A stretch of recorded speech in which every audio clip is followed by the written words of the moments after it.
Former U.S. President Donald Trump speaks during a rally to boost Ohio Republican candidates ahead of their May 3 primary election at the county fairgrounds in Delaware, Ohio, U.S. April 23, 2022.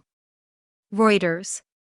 Donald Trump returns Tuesday to Washington for the first time since he left the White House after a failed attempt to overturn his election loss to Joe Biden.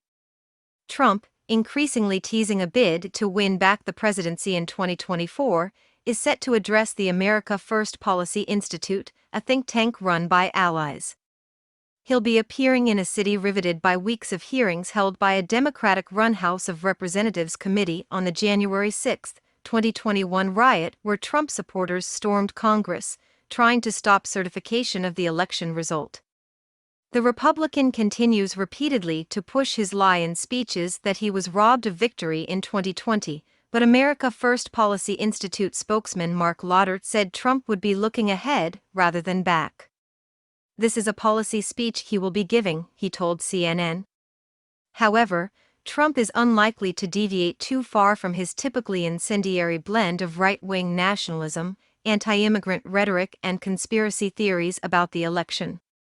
The Capitol riot hearings, which revealed harrowing details of the assault on Congress and also the attempt by Trump political backers to overturn the election through manipulation of the complicated U.S. electoral system, are believed to have damaged Trump. Biden, who at the start of his presidency went out of his way to avoid so much as mentioning Trump's name, launched a blistering broadside Monday on the Republicans' failure to pull back his mob of supporters. Brave law enforcement officers were subject to the medieval hell for 3 hours, dripping in blood, surrounded by carnage, face to face with the crazed mob that believed the lies of the defeated president, Biden told the National Organization of Black Law Enforcement Executives Conference. For 3 hours, the defeated former president of the United States watched it all happen as he sat in the comfort of the private dining room next to the Oval Office, he said. Trump in pole position.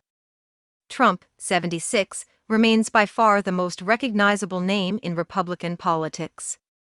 He is believed to retain an intensely loyal core of supporters, putting him in pole position if he decides to seek the party nomination.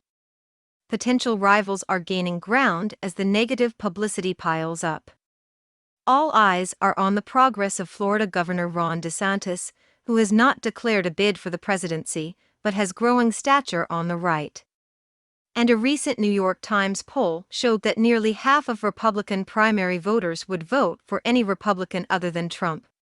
Last week, the right-leaning editorial boards of 2 newspapers owned by the Murdoch family, The Wall Street Journal and New York Post, issued harsh critiques of Trump's behavior during the January 6 calamity. Trump showed he is unworthy of becoming president again, the usually friendly Post wrote. However, both Trump and his portrayal of an America under attack by leftists continues to be boosted by enormously popular commentators on Murdoch-owned Fox News. Across American history, our era is easily among the most fraught and the most alarming, wrote the leaders of the pro-Trump think tank, including his former economy advisor Larry Kudlow.